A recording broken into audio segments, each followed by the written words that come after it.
তারা রাষ্ট্রপতিকে সম্মান দেয় না। রাষ্ট্রপতিকে যদি সম্মান না দেও না, যেটা দেওয়ার কথা, না দিলে পরে শুনে রাষ্ট্রপতি চেয়ারে কে বসে আছে that is not important. Important হলো চেয়ারটা। আপনি যদি চেয়ারটাকে সম্মান না দেন তাহলে আপনি চেয়ারগুলোকে সম্মান দিবে না তো। যে লোক বেয়াদব, বেয়াদবরে আমি সম্মান দেবো কেন? আপনি তো বেয়াদব, আপনি মানতেছেন না রাষ্ট্রপতিকে। যে উপদেষ্টা রাষ্ট্রপতিকে সম্মান দেয় না সে বেয়াদব উপদেষ্টা, তাকে তো আমি মানবো না, তাকে তো আমি সম্মান দিব না। তো আপনি যা করবেন তাই পাবেন, এবং এই দিন কিন্তু ঘনায় আসছে। দেখেন আরো সামনে দিন দেখেন না কি হয়। ওই যে আপনি কল্পনা করেছেন রাষ্ট্রপতি, শুনে নাম বলি রাষ্ট্রপতিকে কি বলবো, এটা যদি তত্ত্বাবধায়ক সরকার হয় তাহলে তত্ত্বাবধায়কের যে ফরম্যাট, সেই ফরম্যাটে রাষ্ট্র যখন নাকি তত্ত্বাবধায়ক গভর্নমেন্ট থাকে তখন কিন্তু পুরা আপনার সশস্ত্র বাহিনী থাকে রাষ্ট্রপতির আন্ডারে, ওটাও মাথায় রাখেন কিন্তু। তারপরে আপনার অনেকগুলো হিসেবের সাথে জড়িত। মোহাম্মদ রাশেদ খান, এই বিষয়টি নিয়ে আপনার মনে কোনো প্রশ্ন এসেছিল যে হঠাৎ করে কেন আসলে এরকম পরিস্থিতি তৈরি হলো বা এটার প্রয়োজনীয়তা কেন হলো? আপনি কি এটা নিয়ে কিছু বলতে চাইবেন? হ্যাঁ জি, ধন্যবাদ, সবাইকে শুভেচ্ছা। আমার যেটি মনে হয় যে এই যে রাষ্ট্রপতি বা প্রধানমন্ত্রীর ছবি সরকারি কর্মকর্তারা পিছনে টাঙিয়ে রাখে বা বিশ্ববিদ্যালয়ের শিক্ষকরা বা বিভিন্ন দপ্তরে, এটার আসলে প্রয়োজনটা কি?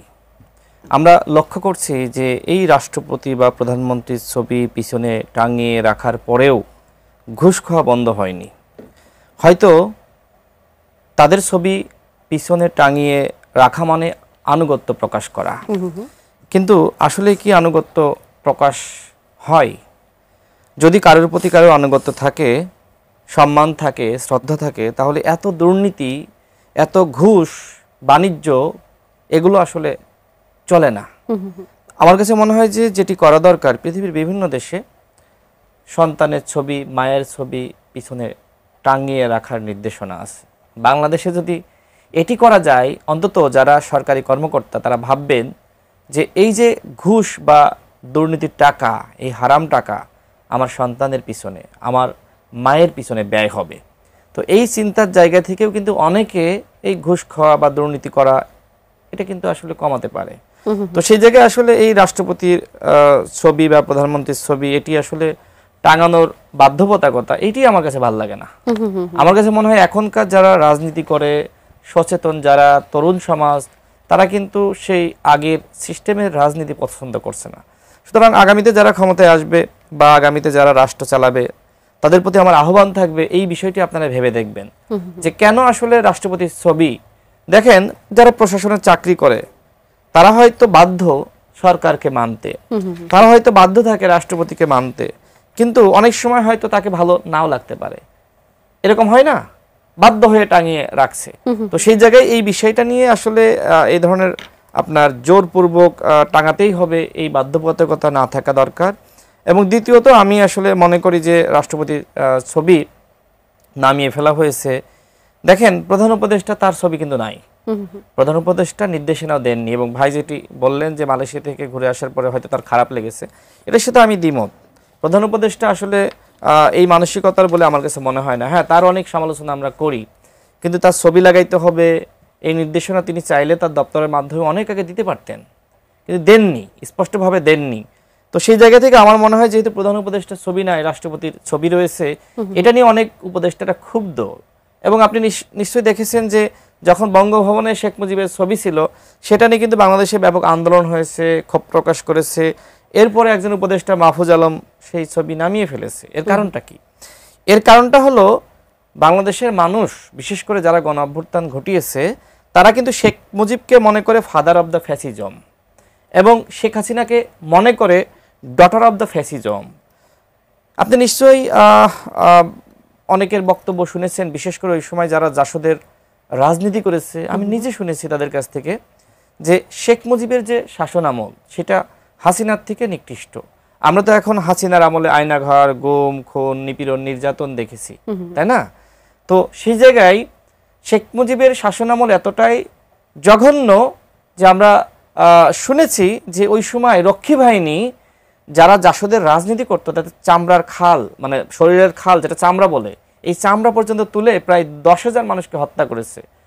এই বক্তব্য কিন্তু আবার একজন আপনার যিনি অধ্যাপক রয়েছেন সলিমুল্লাহ খান, তিনি কিন্তু এটা কয়েকবার এই বক্তব্য দিয়েছেন দিয়েছেন। যে শেখ মুজিবের শাসনামল যারা দেখেননি তারা শুনে রাখেন, ওই শাসনামল ছিল হাসিনার থেকেও জঘন্য। দেখেন রক্ষী বাহিনী যেভাবে মানুষকে অত্যাচার করেছে, নিপীড়ন করেছে, শেখ মুজিব শুধুমাত্র তার গদি রক্ষা করার জন্য, তার এই সাম্রাজ্য রক্ষা করার জন্য একটি বাহিনী গড়ে তুলেছিল। কাদের মাধ্যমে? ছাত্রলীগের গুন্ডাদের মাধ্যমে, তার নিজস্ব ক্যাডার বাহিনীর মাধ্যমে। তো আজকে এই কথাগুলো তো আমাদের বলা দরকার, তাই না? অন্যথায় তরুণ প্রজন্ম মনে করছে যে শেখ মুজিব দেবতা, বা আওয়ামী লীগের যারা নেতাকর্মীরা তারাও মনে করে যে শেখ মুজিব হয়তো আওয়ামী নবী। কিন্তু শেখ মুজিবের ৭১-এর আগে তার ব্যাপক ভূমিকা আছে। তিনি সংগ্রাম করেছেন, দীর্ঘ সময় জেল খেটেছেন, কিন্তু যে মানুষ বাকশাল কায়েম করলো, যে মানুষ গণমাধ্যমের স্বাধীনতা হরণ করলো, যে মানুষ রক্ষী বাহিনী গঠন করলো, খুনি বাহিনী, যে মানুষ জাসদের প্রায় ৩০,০০০ নেতাকর্মীকে হত্যা করলো, যে মানুষ এই দেশের ভিন্ন মতের চর্চাকে বন্ধ করে দিল, সেই মানুষকে তো আর এইভাবে জাতির পিতা মানুষ মনে করতে পারে না। ৭১-এ শেখ মুজিবকে যখন আপনারা এইভাবে বিশ্লেষণ করছেন তখন তার দুটি দিক দেখাচ্ছেন, একটা হচ্ছে ৭১-এর আগ পর্যন্ত এবং আরেকটা হচ্ছে ৭১-এর পর পর্যন্ত। এখন আপনি যে ব্যাখ্যাগুলো দিচ্ছেন কোনটিকে আসলে আপনারা গ্রহণ করবেন আর কোনটিকে বর্জন করবেন সেটা নিয়েও তো আসলে ব্যাপক আমি মনে করি যে মানুষের সামনে দুইটা অধ্যায় থাকা দরকার। ৭১-এর আগের নায়ক শেখ মুজিব, আর ৭৫ পর্যন্ত ৭১-এর পরের যে আসলে খলনায়ক শেখ মুজিব, এই দুটো অধ্যায় অবশ্যই থাকতে হবে। তরুণ প্রজন্ম দুইটা অধ্যায় জানবে, এরপরে সিদ্ধান্ত নিবে যে শেখ মুজিবকে তারা জাতির পিতা মানবে কি মানবে না। দেখেন শেখ মুজিবকে জাতির পিতা তো আসলে আমরা ঘোষণা দিই নাই, তার কন্যার শখ হয়েছে, তার বাবাকে তার যেমন পিতা ঠিক জাতির পিতা বানিয়েছে। শেখ মুজিবের প্রতি মানুষের শ্রদ্ধা আছে কতক্ষণ পর্যন্ত? ৭১-এর সংগ্রাম সেই পর্যন্ত। কিন্তু ৭১-এর সংগ্রামের পরে যখন তিনি আসলে এক ধরনের খলনায়ক হয়ে গেলেন, তখন তার দলের নেতারাই তাকে ঘৃণা করা শুরু করলো। এমনকি দেখেন শেখ মুজিবের যে রাজনীতি, যে মানুষটি শেখ মুজিবের অনুপস্থিতিতে তার নেতৃত্ব দিল, তাকে স্মরণ রাখলো, সেই তাজউদ্দিন আহমেদ, তাকে কিন্তু শেখ মুজিব ফিরে আসার পরে মাইনাস করেছে। অর্থাৎ শেখ মুজিবের ৭১ থেকে ৭৫-এর রাজনীতি ঘিন্ন রাজনীতি, যে কারণে যেহেতু তিনি আসলে ৭১-এর আগের যে চিত্র, সেই চিত্র যদি তিনি ধারণ করে থাকতেন তাহলে তাকে মানুষ জাতির পিতা মানতে আপত্তি ছিল না। যেহেতু তিনি নায়ক থেকে খলনায়ক হয়েছেন, সুতরাং তাকে আর জাতির পিতা আপনি যদি বাধ্য করেন সেটি মানুষ মানবে না। এখন তো আসলে বাধ্য করার কেউ নেই, একেবারেই। আপনি নিজেই বলছিলেন যে যার ইচ্ছে হবে সে মানবে, যার ইচ্ছে হবে না সে মানবে না। যার ইচ্ছে হবে মানবে তাকে কি আপনি ফ্যাসিস্ট উপাধি দেবেন? যে 15ই আগস্টকে নিয়ে শ্রদ্ধা জানাবে তাকে কি আপনারা জুতা পেটানোর মতো কর্মসূচি দেবেন? মানে সেটি কি আসলে কিভাবে দেবেন? একজন দর্শক আছেন, তার প্রশ্নটা একটু নিতে চাই। আচ্ছা দর্শক, এই মুহূর্তে আমি পাচ্ছি না, সংযোগটি এই মুহূর্তে সম্ভব হচ্ছে না, আমরা আরেকটু পর নিব। আমি একটু আসতে চাই জনাব মাসুদ কালাম, আপনার কাছে আসি। ভিন্ন প্রসঙ্গে একটু যাব, তবে তার আগে এই বিষয়ে আপনার কোনো মন্তব্য আছে কিনা, যেটি নিয়ে রাশেদ খান এতক্ষণ বঙ্গবন্ধুকে নিয়ে যে কথাগুলো বললেন তার প্রেক্ষিতে কিছু বলবেন কিনা? সাথে একটু আমি বলতে চাই সনদ নিয়ে সংশয়, নির্বাচন নিয়ে যখন নানান তোড়জোড় চলছে, সরকারের পক্ষ থেকে তোড়জোড় চলছে, বিএনপি নির্বাচনের জন্য একান্ত আগ্রহে আসলে অপেক্ষা করছে, তারপরও আজকে বিএনপি মন্তব্য করেছে যে এই আওয়ামী ফ্যাসিস্ট যে যারা আছে তাদের সেই প্রশাসন দিয়ে সুষ্ঠু নির্বাচন করা সম্ভব না। জামায়াত বলছে পিআর ছাড়া তারা আসলে কোনোভাবে নির্বাচনে তারা যাবে না। এনসিপি বলছে গণপরিষদের নির্বাচনের কথা, এবং জুলাই সনদ নিয়ে এখনো সংশয় কাটেনি। জুলাই সনদের আসলে ভবিষ্যৎ কি হতে যাচ্ছে? আমি রাশেদ খানের ব্যাপারে একটু বলি কারণে যে একদম মানে একটু মনে হয় বলা দরকার। এটা হলো, ওটা আসলে একটা মানে বেশ লম্বা আলোচনা। এই আলোচনা আমি এখন মানে যাওয়া ঠিকও হবে না, কারণ আপনি আরেকটা প্রশ্ন করেছেন। একটা জিনিস হলো কি, শেখ মুজিবের শাসন আমলটা আমি দেখেছি। ৭৪ সালে যখন দুর্ভিক্ষ হয় তখন আমি ৮ম শ্রেণীতে পড়ি, ক্লাস 8-এ পড়ি। কাজে আমি দেখেছি, আমি কিন্তু শুনে কথা বলছি না। আমি ওই সলিমুল্লাহ খান অথবা ফরহাদ মাঝহার অথবা মহিউদ্দিন আহমেদ এদের বই পড়ে কিন্তু ইতিহাস আমি জানছি না। আপনি একেবারে নিজস্ব উপলব্ধি থেকে? আমার নিজস্ব উপলব্ধি। আমার বড় ভাই, আমার আপন ভাই, সে জাসদ করত, তার উপর কি টর্চার হয়েছে এটা আমি দেখেছি। আমার মা সংসার করত, সংসারের কি জটিলতা, কি কষ্ট এটা দেখেছি। দুর্ভিক্ষের কি কষ্ট সেটা আমি ভোগ করেছি নিজে। কাজে আমি জানি শেখ মুজিবের শাসনামল ৭২ থেকে ৭৫ পর্যন্ত দুর্বিষহ শাসনামল, দুর্বিষহ। মানুষ অনেক কষ্ট করে, আমিও কষ্ট করেছি। আটায় যাও চিনেন? আটার যাও চিনেন? যেটাতে পোস্টার লাগায় না, আটা গুলাইয়া, এটার মধ্যে চিনি দিলে আটা যাওয়া হয়। সেটা আমি দিনের পর দিন খেয়েছি, কাজে আমি জানি কষ্টটা কোথায়। আমি কিন্তু কোনো বই পড়ে বলতেছি না, বাংলাদেশের স্বাধীনতার ইতিহাস লেখা হয়েছে কয়েকভাবে। একটা আওয়ামী লীগ লেখছে, কি ছিল, আরেকটা মনে করেন আপনার বামপন্থীরা লেখছে। বামপন্থীর মধ্যে দুই ভাগ, এক হলো মার্ক্সবাদী আপনার রাশিয়া মস্কোপন্থী, এক হলো পেকিংপন্থী। এরা এক একজন এক একভাবে ব্যাখ্যা করছে। আমাদের আজকের যে প্রজন্ম, তারা কিন্তু ওই বই পড়ে কিন্তু স্বাধীনতার ইতিহাস চিনে, তারা ওই বই পড়ে কিন্তু শেখ মুজিবকে চিনে। কাজে আমি কিছু জানি। আমি একটা কথা বলি, ৭২ থেকে ৭৫ পর্যন্ত শেখ মুজিবের শাসন খুবই খারাপ ছিল, খুবই খারাপ। খারাপের জন্য যে সমস্ত যুক্তি দেওয়া হয় এখন, সেই যুক্তি আসলে 20% ঠিক, আচ্ছা, আর বাকি 80% ছিল উনি ওরা দলের লোকজনকে নিয়ন্ত্রণ করতে পারেন নাই, তারা অপকর্মগুলি করেছে। এটা আমি জানি জিনিসটা, এটা আমি নিজেও ফিল করি। আমি ওনাকে মহামানব মনে করি না, যেটা ওনার কন্যা চেষ্টা করেছিলেন ওনাকে মানুষ না মহামানব বানায় ফেলাবে। মানুষ তো, মানুষের ভালো আছে মন্দ আছে। পৃথিবীতে একটা মানুষ দেখাতে পারবেন যে একমাত্র আমাদের নবী ছাড়া দেখাতে পারবেন না কাউকে, বা একজন শাসক, একজন শাসককে দেখাতে পারবেন যার কোনো মন্দ নাই, যার কোনো সব ভালো, অথবা একজন লোককে দেখাতে পারবেন যার সব মন্দ। সব মন্দ কোনো পাবেন না আপনি, ভালো মন্দ মিলে মানুষ। আপনি যখন আলোচনা করবেন তখন যেটা নিয়ে আলোচনা করবেন ওইটাই সামনে চলে আসবে। কাজেই আমি মনে করি ইতিহাসে যার যা প্রাপ্য তাকে ততটুকু দিতে হবে। এখন শেখ মুজিবকে নিয়ে যতটুকু সমালোচনা করা হয় বাংলাদেশে, গত কয়েকদিনে আপনি বিভিন্ন বক্তাদের বক্তব্য শুনেন, টিভিতে কথা শুনেন, পত্রপত্রিকা দেখেন, তার 10 ভাগের 1 ভাগের সমালোচনা কি গোলাম আজম নিয়ে করা হয়? হয় না, হয় না। তো বাস্তবে দুজনের অবস্থানটা আসলে কি? রিভার্স। জামাত বলে জামাত নাকি সহযোগী ছিল। আরে ভাই 71 সালে জামাতের 4 জন মন্ত্রী ছিল গভর্নমেন্টে, জামাতের 4 জন মন্ত্রী ছিল এই গভর্নমেন্টে, পূর্ব পাকিস্তান গভর্নমেন্টে। এটাকে আলোচনা করে, কাজে এগুলি বললে সারাদিনই বলা যায়, আলোচনা সবার সঙ্গে করা যায়। ওই আমি মাঝে মাঝে বলি যে এক বইয়ের পাঠক সম্পর্কে সাবধান। যদি কেউ এক বই পড়ে কথা বলে তার সম্বন্ধে তর্কেই যাবেন না, সে তো আর দুনিয়ার বই পড়ে নাই, সে এক লাইনে আলাপ করে যাক। ওই আলোচনা করি না আমি, ওই আলোচনা পরে এক সময় সুযোগ মতো করেন, আলাপ করবো। আচ্ছা, এখন যেটা আপনি বলতেছেন নির্বাচন নিয়ে যে অনিশ্চয়তা, এই যে এনসিপির কথা বললেন, অথবা জামাতের কথা বললেন, অথবা বিএনপির কথা বললেন, এইগুলো আসলে রাজনৈতিক বক্তব্য। আমি মূলত জানতে চাচ্ছিলাম জুলাই সনদ নিয়ে তো আসলে ঐক্যমত্যে তারা পৌঁছতে পারছে না, নানা ধরনের সমস্যা তৈরি হয়ে গেছে। না পারলে কোনো সমস্যা নেই, নির্বাচনে কোনো প্রভাব পড়বে না, নির্বাচনে কোনো প্রভাব পড়বে না। আপনি দেখবেন নির্বাচনের সময় সবাই নির্বাচন করবে, এবং এই আলাপগুলো তাদের করতে হবে। তারা অনেকে বলবে জুলাই সনদের ওইটা আমার পছন্দ না, এই যে বলতেছে এটা কিন্তু জনগণকে বলতেছে। আচ্ছা, নিজের ভোটটাকে, নির্বাচনটাকে সামনে রেখে তারা কথাগুলো বলতেছে যে নির্বাচন সামনে হবে, জনগণ আমার ভোট দিবে, জনগণ আপনাকে কেন ভোট দিবে, আপনার অবস্থাটা তো ক্লিয়ার করতে হবে। আপনি বলতেছেন যে জুলাই সনদ হয়েছে, এইগুলি আমার পছন্দ না। কাজেই জনগণ বুঝবে যে এই লোকটা আসলে কি চায়। যেমন আমি ছোট্ট একটা এক্সাম্পল দিয়ে বলি, জামাত কয়েকদিন আগে ইলেকশন কমিশনে গেছিল দেখা করতে, দেখা করে ওখান থেকে বের হয়ে আব্দুল্লাহ মোহাম্মদ তাহের বলতেছে যে এই আলাপ সালাপ করছে, তারপর তার বক্তব্য হলো যে এই পিয়ার পদ্ধতি নিয়ে আমাদের রাজনৈতিক আন্দোলন রাজপথে থাকবে। মানে পিয়ার নিয়ে তারা রাজপথে থাকবে, আর পিয়ার তো ইলেকশন যদি না দেয় সে কিন্তু পরে আমরা ইলেকশন করবো না, কোথাও পাবেন না। পিয়ার পদ্ধতি ইলেকশন না হলে তারা কি ইলেকশন বয়কট করবে না, এটা বলে না তারা। এমনকি আজকে বলেছে যে এরপর যদি তত্ত্বাবধায়ক সরকারও আসে তখনও তারা পিয়ারের দাবিটা করে যাবে। পিয়ারের দাবি তো করা উচিত, আমি তো নিজেও পিয়ারের পক্ষে। আচ্ছা, আমি নিজে মনে করি যে পিয়ার পদ্ধতিতে ইলেকশন হওয়া উচিত, আমি মনে করি পার্সোনালি। কারণ একটা জিনিস মনে করেন আপনি, ধরেন রাশেদ খান আছেন, ওনার একটা পলিটিক্যাল পার্টি আছে, ওনার কিছু অনুগামী আছে, অনুসারী আছে না, এরা তো কিছু কথা বলে, এদের কথাকে আপনি এখানে আলাপ করতেছেন। যে কোনো টক শো হলে পরে ওনাদের দলের একজনকে আনার চেষ্টা করেন যে ওনাদের বক্তব্যটা আমরা শুনি। তো এই বক্তব্যটা সংসদে হোক, এটা আমি চাই না, নিঃসন্দেহে। এটা আপনি চান না। যখন আইন প্রণয়ন হবে তখন এই লোক কোনো লোক না, এটা তো হতে পারে না রে ভাই। মাহমুদুর রহমান মান্নার কথা ধরেন আপনি, জুনায়েদ সাকির কথা ধরেন আপনি। এখন যদি প্রপার ইলেকশন হয়, মানে এখন এইভাবে যে ইলেকশন হচ্ছে, এই যে পদ্ধতিতে এখন ইলেকশন হচ্ছে, তারা ইলেকশনে হলে তারা সংসদে যাইতে নাও পারতে পারে, কিন্তু যদি পিয়ার থাকে তাহলে পাবে। কারণ এদের যে ভক্ত আছে, ধরেন ওনার ভক্ত 100 জন, এই 100 জনকে আপনি ইগনোর করবেন? আমি তো 100 জনে একজন হইতে পারি। আর আমরা তো আসলে পরিবর্তনই তো চাই।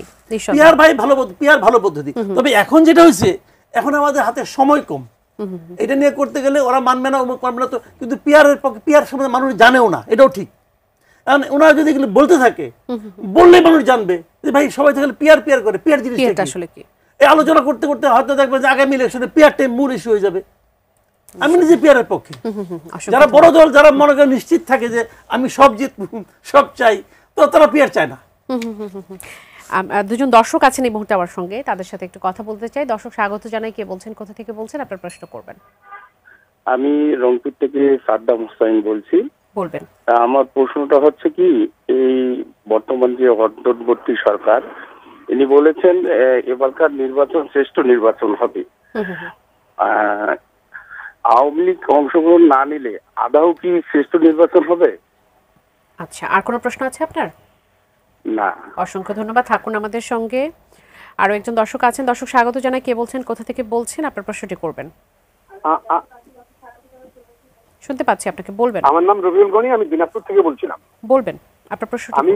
আমি যে প্রশ্নটি করতে চাই, বর্তমান রাষ্ট্রপতির অধীনে বর্তমান উপদেষ্টা পরিষদ শপথ গ্রহণ করেছিলেন।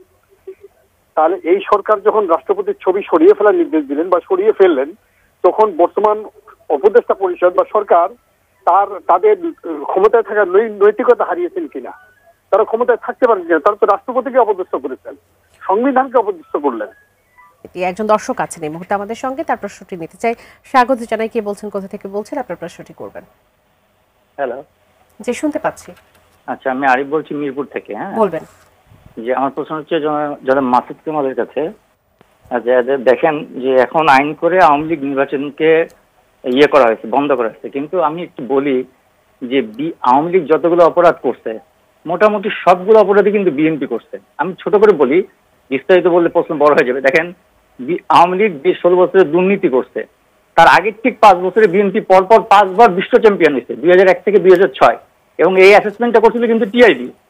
1 নম্বর। 2 নম্বর হচ্ছে দেখেন নির্বাচন, 2006 সালে কিন্তু বিএনপি নির্বাচনকে হাসান সাহেবকে দিয়ে নিজের মতো করার চেষ্টা করছিল। 16 বছরে আওয়ামী লীগ সেই কাজটাই করছে ব্যাপকভাবে। আবার দেখেন রাজনৈতিক প্রতিহিংসা, আওয়ামী লীগে বিএনপির আমলে আসাদুল্লাহ মাস্টারকে হত্যা করা হয়েছে, ইবিএ সাহেবকে হত্যা করা হয়েছে, এবং মাসুদ কামাল সাহেব জানেন হয়তো, তারও আগে 94 সালে মেয়র হানিফ ইলেকশনের পরপরই 7 জনকে ব্রাশ ফায়ার করে বিএনপি মারছে। এবং আরো মজার ঘটনা দেখেন, রাজনৈতিক প্রতিহিংসার গত 53 বছরের সবচেয়ে বড় উদাহরণ হচ্ছে 21 আগস্ট। বিএনপি যদি ইলেকশন করতে পারে এত কিছু পরেও, আওয়ামী লীগ কেন পারবেন না? মানে আওয়ামী লীগ এই অপরাধগুলোই করছে ব্যাপকভাবে, কারণ 15 বছর টানা ক্ষমতা থাকছে। অসংখ্য ধন্যবাদ, আপনি থাকুন আমাদের সঙ্গে। মাসুদ কামাল, একই অপরাধী দুটি দল, কেউ বেশি সময় পাওয়ার জন্য বেশি আকারে করেছে, ব্যাপক আকারে করেছে, কেউ কম সময়ের জন্য কম ভাবে করেছে। তাহলে কেন বিএনপি নির্বাচন করতে পারলে আওয়ামী লীগ করতে পারবে না? আওয়ামী লীগ নির্বাচন করতে না পারার কারণ কিন্তু বিএনপির সঙ্গে তুলনা না। আওয়ামী লীগ নির্বাচন করতে পারছে না এই কারণে যে এখন যারা ক্ষমতায় আছে, যারা নির্বাচন দিচ্ছে, তারা চায় না আওয়ামী লীগ নির্বাচন করুক, অতএব আওয়ামী লীগ নির্বাচন করতে পারছে না।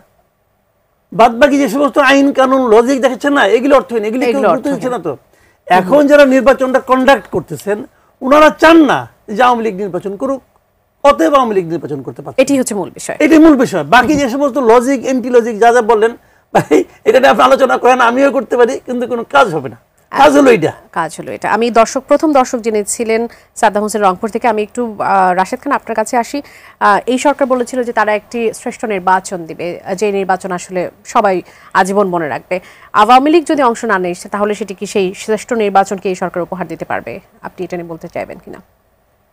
দেখেন, আওয়ামী লীগ তারা গণহত্যা চালিয়েছে, এবং যেটি মাসুদ কামাল ভাইও বললেন যে শেখ মুজিবের শাসনামল অবশ্যই খারাপ ছিল, এবং তিনি দুর্ভিক্ষের কথা বললেন, প্লাস তার ভাই জাসদের নেতা ছিলেন বা কর্মী ছিলেন, তিনিও অত্যাচারের শিকার হয়েছেন। অর্থাৎ আমি কিন্তু কোনো বই থেকে এই ইতিহাস শুনি নাই বা পাঠ করি নাই, আমি এটা জাসদের নেতাদের কাছ থেকে বা ওই সময় যারা আসলে রাজনীতি করেছে তাদের কাছ থেকে আমি শুনেছি।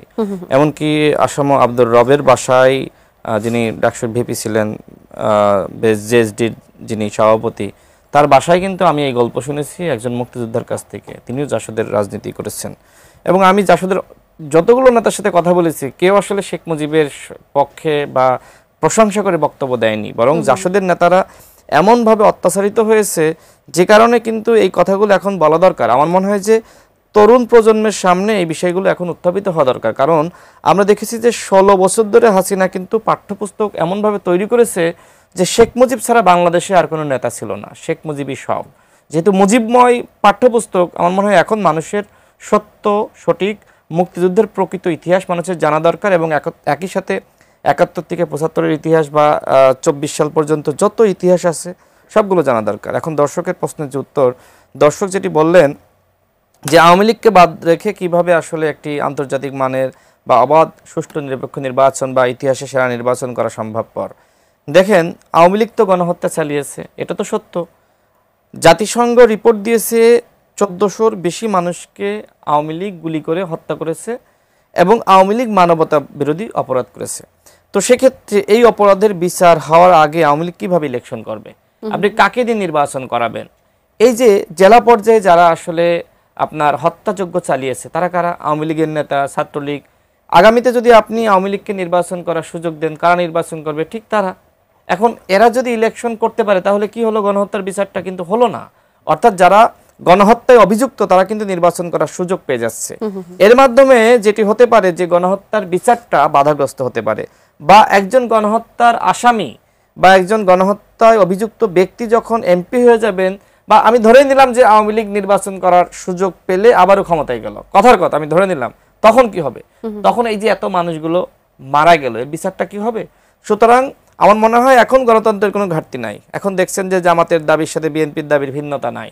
আগে মনে হতো জামাত বিএনপি মানে একসাথে একটা ছন্দ বা ফ্রেজ হয়ে গিয়েছিল। ভিন্নতা মানে ভিন্নতা নাই বলতে আসলে কি বোঝাতে চাচ্ছেন? নির্বাচন সবাই চায়, কিন্তু নির্বাচনের পদ্ধতি নিয়ে তো এখন জামাত বিএনপির অবস্থানটা একেবারেই আলাদা। আমি তো সেটাই বলছি যে এখন আর ওই আগের মতন এক নাই। আগে যেটি মনে হতো যে আসলে জামাত বিএনপি এক, এখন দেখেন দাবি আসলে একদম পুরোপুরি ভিন্ন। তো সেক্ষেত্রে ওই যে শূন্যস্থান আসলে কখনোই শূন্যস্থান থাকে না, গ্যাপ পূরণ হয়ে যায়। নির্বাচন হতে কোনো আসলে বাধা নেই। অসংখ্য ধন্যবাদ। আমি একটু দ্বিতীয় যিনি দর্শক ছিলেন রবিউল দিনাজপুর থেকে, তিনি প্রশ্ন করেছেন, আমি একটু মাসুদ কামাল ভাই আপনার কাছ থেকে আসি। এই রাষ্ট্রপতির অধীনে আসলে উপদেষ্টা পরিষদ শপথ গ্রহণ করেছেন, তখন এই উপদেষ্টা পরিষদ যদি বা এই উপদেষ্টাদের মধ্যে কেউ যদি তার ছবি নামায় তাহলে সেটি তাকে তাচ্ছিল্য করা বা তাকে অবমাননা করার মতো একটি বিষয় দাঁড়াচ্ছে। তাহলে ক্ষমতায় থাকার নৈতিকতা এই উপদেষ্টা পরিষদের আছে কিনা, তারা হারিয়েছেন কিনা নৈতিকতা? যদি এরা তাকে সরাতে পারে তাহলে নৈতিকতা হারাবে, কিন্তু সরাতে পারবে না। সুজা আলাপ ভাই, মানে সেরকম কোনো সুযোগই নাই, কোনো আইনের মধ্যে পড়বে না, পারবে না। এটা বলে একটা ঝামেলা হবে, এটা গৃহযুদ্ধ বাঁধবে। আমি একটু একটা কথা বলি আপনাকে। রাশেদ খান যে কথাটা বললেন যে আওয়ামী লীগের নির্বাচন না করার ক্ষেত্রে উনি যে যুক্তিটা দিলেন, আমি এই যুক্তির সঙ্গে একেবারে একমত না, একদমই এক। কিভাবে? আমি কারণটা বলি। বিষয় হলো কি, আওয়ামী লীগ যে গণহত্যা চালাইছে, যে লোককে মারছে 1500 নাকি 1000 আমি জানি না, কারণ জাতিসংঘ বলে 1500, গভর্নমেন্ট বলে প্রায় 1000, গভর্নমেন্ট কিন্তু 1000 হ্যাঁ প্রায় 1000 বলে। তো যে সংখ্যাটা যাই হোক না কেন, হোয়াট এভার ইট ইজ, এটা নিয়ে আমার কোনো বক্তব্য নেই। এর জন্য এটাকে গণহত্যা হিসেবে আমি বলবো। এর জন্য বিচার হওয়া উচিত নিঃসন্দেহে। কার বিচার হওয়া উচিত? যাকে আপনি চিহ্নিত করেছেন, যার যার বিরুদ্ধে মামলা হবে, সবার বিচার হওয়া উচিত। আপনি ধরেন এই কাজটার সঙ্গে জড়িত আছে শেখ হাসিনা, তার মন্ত্রী পরিষদ, অথবা তার আগের মন্ত্রী পরিষদ, অথবা তার আগের মন্ত্রী পরিষদ। তার মানে 2014 থেকে শুরু করে 2024 পর্যন্ত এই প্রত্যেকটা মন্ত্রী পরিষদের সদস্যের বিরুদ্ধে আপনি মামলা করেন। আওয়ামী লীগের সেন্ট্রাল কমিটি এই সময় যতগুলি মেম্বার ছিল সবার বিরুদ্ধে মামলা করেন। আওয়ামী লীগের যারা নাকি এমপি ছিল সবার বিরুদ্ধে মামলা করেন। আওয়ামী লীগের যারা এমপি হতে চেয়েছিল, নমিনেশন পেপার কিনেছিল, সবার বিরুদ্ধে মামলা করেন। আওয়ামী লীগের যখন উপজেলা কমিটি পর্যন্ত আপনি যান, যত উপজেলা কমিটি যত মেম্বার ছিল সবার বিরুদ্ধে মামলা করেন। মামলায় ঠিক হবে যে সে অপরাধী কি অপরাধী না, অপরাধ করেছে কি করে নাই, খেয়াল করেন। এবং সেই সংখ্যাটা কত হবে? এই সবগুলো আপনি যোগ করেন 1 লাখ হবে না। ধরলাম 1 লাখ না, 2 লাখ, ধরলাম 5 লাখ, ধরলাম 10 লাখ হয়েছে, ধরলাম 10 লাখ হয়েছে। আমি আপনাকে গ্যারান্টি দেবো আওয়ামী লীগ যেবার সবচেয়ে কম ভোট পেয়েছে যে বছর 2001 সালে, ওটাকে আমি 2091 আগেগুলিকে নির্বাচনী মনে করি না। এমনকি 73 যে ইলেকশন হয়েছে যেটাকে শেখ মুজিব করেছিল ওটাকে আমি নির্বাচন মনে করি না। আমি 91 সাল থেকে নির্বাচন মনে করি। আওয়ামী লীগ সবচেয়ে কম ভোট পেয়েছে 2001 সালে, সেইবার তারা 2,28,00,000 ভোট পেয়েছে। আমি ধরলাম এর মধ্যে আপনার ধরেন মানে আওয়ামী লীগের কুশাসন, অনেক ভোট কমে গেছে, আবার এদিকে ভোটার ভোটার কিছু বাড়ছে। তো ঘরে হরে ধরে মনে করেন আপনার 2 কোটি লোক এখন আওয়ামী লীগকে ভোট দেয়। তার মধ্যে মনে করেন 1 কোটি লোক ফ্লোটিং মানে কি, তারা আওয়ামী লীগ ভালো করলে ভোট দেয়, নাহলে ভোট দেয় না। কিন্তু আমি আপনাকে চ্যালেঞ্জ দিয়ে বলি, এই দেশে মিনিমাম 1 কোটি লোক আছে যারা জীবনে কোনোদিন নৌকা ছাড়া অন্য কোনো মার্কায় ভোট দেয় নাই এবং দিবেও না। মিনিমাম 1 কোটি লোক আছে, ঠিক আছে? আমার প্রশ্ন হলো সেই 1 কোটি আমি দেখেন, ইলেকশন কিন্তু সরকারের জন্য না, ইলেকশন কিন্তু পলিটিক্যাল পার্টির জন্য না, ইলেকশন হলো ভোটারের জন্য, মানুষের জন্য। সেই 1 কোটি ভোটারকে, 1 কোটি যারা ভোট জীবনে কোনোদিন নৌকা ছাড়া দেয় নাই, তাদের জন্য এই সরকার কি বিকল্প রাখলো? এই প্রশ্নটা আপনি আমাকে জবাব দেন। আপনার এই প্রশ্নটি আছে, তার সাথে আমি এটিও প্রশ্ন একটু করতে চাই যে আওয়ামী লীগ যে অন্যায় করেছে, যে অবিচার করেছে, যে গণহত্যা চালিয়েছে, সেটির বিচারের আগে আওয়ামী লীগকে কি ভোটে আসলে নির্বাচন করার সুযোগ কি দেওয়া উচিত বলে মনে করেন? আমার কথা হলো কি, আপনি আওয়ামী লীগকে আপনি ভোট করতে দেন, আপনি যদি ওই 10 লাখ লোকের বিরুদ্ধে হত্যা মামলা করেন, আপনি পরে একটা আইন করেন যারা যাদের বিরুদ্ধে হত্যা মামলা আছে তারা ইলেকশন করতে পারবে না, এটা করে দেন আপনি, আমার কোনো আপত্তি নাই। অ্যাজ এ হোল পুরো পলিটিক্যাল পার্টি, আপনি আমি একটা সিম্পল আরেকটা উদাহরণ দিই, এই 2 মিনিট লাগবে উদাহরণটা দিতে। ধরেন একটা স্কুল, শিক্ষা প্রতিষ্ঠানের পাশ দিয়ে একটা গাড়ি বাস যাচ্ছে, সেই বাসে চাপা পড়ে 2 জন শিক্ষার্থী মারা গেল। স্টুডেন্টরা যে কি করবে? ধরা যাক সেটা হলো আপনার টাটা কোম্পানি বাস, স্টুডেন্টরা যে কি করবে? এখন স্টুডেন্টদের করণীয় কি? ওই ড্রাইভারকে ধরে বিচার করা, পুলিশের কাছে দেওয়া। এখন আপনি বলেন না, টাটা কোম্পানি বাস পড়ে যাও, আচ্ছা বাস পড়ে দিলেন, কোন কোম্পানি? Tata company. অথবা যাও রতন টাটার কাছে যা কমপ্লেন করো, তোমার বাস আমার স্টুডেন্ট মারছে। তাহলে আসলে করণীয়টা কি? যে বাসটা চালাচ্ছিল আপনি তার বিচার করবেন, বাসটা পড়ে দিবেন না। কারণ এই বাস কিন্তু গত 10 বছর ধরে চলতেছে, অনেক মানুষের উপকার করছে এই বাসটা। তো সেটা কিন্তু কিন্তু সমাধান হবে না, সমাধান হবে বাসের চালকের বিচারের। এখানেও আওয়ামী লীগের যারা চালক ছিলেন এই সময়, আপনি তাদের বিচার করেন। আপনি দলটাকে বাতিল করে দিবেন, দল কিছু করতে পারবে না, রাস্তায় বাড়িতে পারবে না, অমুক করতে পারবেন। আপনি 1 কোটি লোকের সঙ্গে পারবেন? 1 কোটি লোক, ফাজলামো কথা না, 1 কোটি ভোটার মাঠে তো নামেন, এবং হ্যাঁ মাঠে তো নাই, মাঠে পাবেন। ওই যে আওয়ামী লীগ যখন ক্ষমতায় ছিল তখন বিএনপি বলতো পুলিশ ছাড়া আসেন, দেখাই দেবো, বলতো না? আওয়ামী লীগ বলবে কদিন পরে, 2 দিন যাক না, ইলেকশনটা খেলে হোক না, দেখেন না কি হয়। আজকে তারা মাঠ দাপায় বেড়াচ্ছে, তখন মাঠে তারা 10 কদম হাঁটতে পারে কিনা দেখেন। জনাব রাশেদ খান, আপনার কাছে প্রশ্ন রেখে গিয়েছিলাম, জনাব শামসুজ্জামান দুদু বলেছেন নির্বাচনে অংশ নিলে ভরাডুবি হবে, যে কিছু খুচরা পার্টি নির্বাচন চায় না। এই খুচরা পার্টি আসলে কারা? নির্বাচন চায় না কারা? দেখেন, আমি যেহেতু বিএনপি করি না, সুতরাং তার বক্তব্যের উত্তরও আমি দিতে চাই না। তবে এতটুকু বলতে চাই যে এইভাবে কাউকে আসলে অ্যাটাক করে বক্তব্য দেওয়া ঠিক না। নির্বাচন আমার মনে হয় সবাই চায়, দাবির ক্ষেত্রে ভিন্নতা থাকতে পারে। তো সেক্ষেত্রে যেখানে বিএনপির ভারপ্রাপ্ত চেয়ারম্যান জনাব তারেক রহমান কিন্তু বারবার বলছেন যে আমরা কিন্তু ফ্যাসিবাদ বিরোধী শক্তি, আমাদের দাবির ভিন্নতা থাকতে পারে, তারপরেও কিন্তু আমরা একে অপরকে এমনভাবে আমরা বাক্য বিনিময় করব না যাতে করে কেউ কারোর মুখ আমরা না দেখতে চাই। সুতরাং এই ধরনের বক্তব্য দুদু ভাই যেটা দিয়েছেন এটা অনাকাঙ্ক্ষিত। আমি আর একটু বলি, যেটা মাসুদ ভাই বললেন, যেটা তিনি বলছেন যে দেখেন আওয়ামী লীগের এখনো পর্যন্ত 1 কোটি ভোট রয়েছে। আমার মনে হয় সেই বাস্তবতা নাই। গণহত্যার পরে বিশেষ করে তরুণ প্রজন্ম তারা কিন্তু ব্যাপকভাবে আওয়ামী বিরোধী। আর তিনি বলছেন যে শেখ পরিবার বা আওয়ামী লীগের যারা পদে ছিল, তিনি বলছেন 10 লাখ নেতাকর্মীকে বাদ দিয়ে, আমি আসতেছি, 10 লাখ মানুষকে বাদ দিয়ে প্রয়োজনে মানে আওয়ামী লীগের যারা, আওয়ামী লীগ অন্যরা নির্বাচন করুক। তো আওয়ামী লীগের তো আসলে নৈতিকভাবে নির্বাচন করার কোনো গ্রাউন্ড নাই। শেখ হাসিনাকে বাদ দিয়ে আওয়ামী লীগের অন্য নেতাকর্মীরা রাজনীতি করবে বলে বা নির্বাচন করবে বলে আমার কাছে মনে হয় না। দেখেন, শেখ হাসিনা যদি ওই সময় ভারতে না পালিয়ে গিয়ে বা দেশ না ছেড়ে তিনি দেশে থাকতেন, তিনি বলতেন যে আমি পদত্যাগ করলাম, এখন তোমরা আমাকে অ্যারেস্ট করলে করো, তাহলে কিন্তু আওয়ামী লীগের রাজনীতি এইভাবে ধ্বংস হয় না। এখন হয়তো আওয়ামী লীগ ফেসবুকে সরব, কিন্তু মাঠে নামার ক্ষেত্রে আওয়ামী লীগ ব্যাপক ভয় পাচ্ছে। 10 জনও কিন্তু একসাথে হতে পারছে না। মাস্ক পরে কোথাও কোথাও আমরা দেখছি যে 15 আগস্ট পালন করছে তারা। মাসুদ ভাই, আমার একটা প্রশ্ন ছিল, যদিও সময় অনেক কম, সরকারের সাথে হঠাৎ করে এনসিপির একটা দূরত্ব আমরা দেখতে পাচ্ছি। এনসিপির পক্ষ থেকে নানা ধরনের কথা বলা হচ্ছে, সরকারের এগেইনস্টে লন্ডনে গিয়ে সেজদা দিয়ে এসেছেন প্রধান উপদেষ্টা, এমন কথা বলা হচ্ছে। ফেব্রুয়ারিতে নির্বাচন করা হবে না এমন হুঁশিয়ারির কথা বলা হচ্ছে। আবার উপদেষ্টা একজন বলছেন যে এনসিপি কি বললো না বললো তাতে কিছুই যায় আসে না, ফেব্রুয়ারিতে নির্বাচন হবে। হঠাৎ করে কি হলো? সরকারের সাথে এনসিপির সম্পর্কের টানাপোড়েনটা কেন? শুনেন, এনসিপি একটা ক্ষুদ্র পার্টি, ক্ষুদ্র, সেই পার্টির উপরে একটা বড় হাত ছিল, ডক্টর ইউনূসের হাত, যে কারণে এনসিপিটাকে বড় দেখাতো। আচ্ছা, ফাঁপানো বেলুন চেনেন? বেলুন গুলো আসলে এতটুকু, ফুলাইলে পরে এত বড় হয়। তো ওই ফুলানো যে বাতাসটা বেরিয়ে গেছে, ওই হাতটা সরে গেছে, ওই হাত সরে গেছে কেন? এই লোক আবার স্বার্থপর আছে, কিন্তু সে দেখছে যে এনসিপিকে নিয়ে বিরোধীরা অগ্রসর হতে পারবো না, তো উনি যে এখন ওনার নৌকা ভিড়াইছে বিএনপির ঘাটে। বিএনপি আগামীতে ক্ষমতা আসে, আমার কিছু একটা সুবিধা টুবিধা দিবে, অথবা আমাকে একটা সেফ এক্সিট দিবে, অথবা আমাকে প্রেসিডেন্ট বানাবে, এই ধরনের একটা প্ল্যান মনে মনে ওনার আছে। যে কারণে এখন এনসিপি এতিম, এখন এতিম এনসিপি, সে কি খুশি হবো? খুশি হয় নাই। এখন ওনারা যে কথা আগে বলতো না, এখন এটা বলতেছে। হিসাব সিম্পল ভাই।